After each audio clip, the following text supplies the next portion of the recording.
এতদিন তো আমি বলিনি, মুখ করিনি, আজকে অত্যাচারের শেষ সীমায় গেছেন বলে, কারণ এটা জানে আমি এখন নামটা বলছি না ভদ্রতা করে।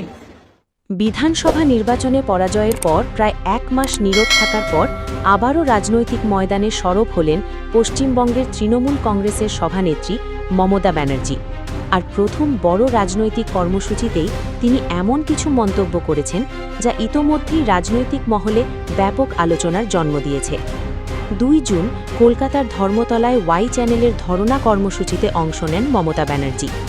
ভোট পরবর্তী অশান্তি, পুনর্বাসন সমস্যা, হকার উচ্ছেদ, নিট পরীক্ষার জালিয়াতি এবং বিজেপি সরকারের বিরুদ্ধে অভিযোগ তুলে ধরাই ছিল এই কর্মসূচির মূল উদ্দেশ্য। তবে বক্তব্যের এক পর্যায়ে তিনি হঠাৎ করে বাংলাদেশের ইনকালাব মঞ্চের মুখপাত্র ওসমান হাদির হত্যাকাণ্ডের প্রসঙ্গ টেনে আনেন। মমতা দাবি করেন, ওসমান হাদি হত্যাকাণ্ডে জড়িতদের সম্পর্কে তিনি গুরুত্বপূর্ণ তথ্য জানেন। তার বক্তব্য অনুযায়ী অভিযুক্তদের রাজ্য পুলিশের এসটিএফ গ্রেফতার করেছিল। এরপর কেন্দ্রীয় স্বরাষ্ট্রমন্ত্রী অমিত শাহ ব্যক্তিগতভাবে তাকে ফোন করেছিলেন বলেও দাবি করেন তিনি।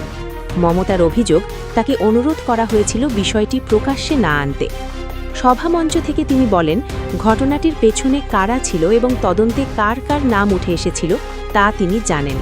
তবে দেশের স্বার্থে তিনি সেই নামগুলো প্রকাশ করতে চান না বলেও উল্লেখ করেন।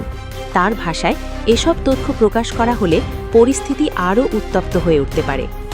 এদিকে রাজনৈতিক বিশ্লেষকদের মতে, বিধানসভা নির্বাচনের ফলাফলের পর তৃণমূল কংগ্রেস এখন কঠিন সময় পার করছে। দলটির ভেতরে ভাঙনের আশঙ্কা দেখা দিয়েছে এবং বেশ কয়েকজন বিধায়ককে বিদ্রোহী হিসেবেও চিহ্নিত করা হয়েছে। এমনকি 2 জুনের কর্মসূচিতেও দলের উপস্থিতি ছিল তুলনামূলকভাবে সীমিত। এই পরিস্থিতিতে বিজেপির বিরুদ্ধে সরাসরি আক্রমণ শানিয়েছেন মমতা ব্যানার্জি। তার অভিযোগ, দিল্লি থেকে পরিকল্পিতভাবে তৃণমূল কংগ্রেসকে দুর্বল ও বিভক্ত করার চেষ্টা চলছে, আর সেই কারণেই তিনি রাজনৈতিক লড়াই আরও জোরদার করার বার্তা দিয়েছেন। মমতার এই বিস্ফোরক বক্তব্য এখন পশ্চিমবঙ্গের রাজনীতিতে নতুন বিতর্কের জন্ম দিয়েছে, আর তা নিয়ে আলোচনা চলছে 2 বাংলাতেই।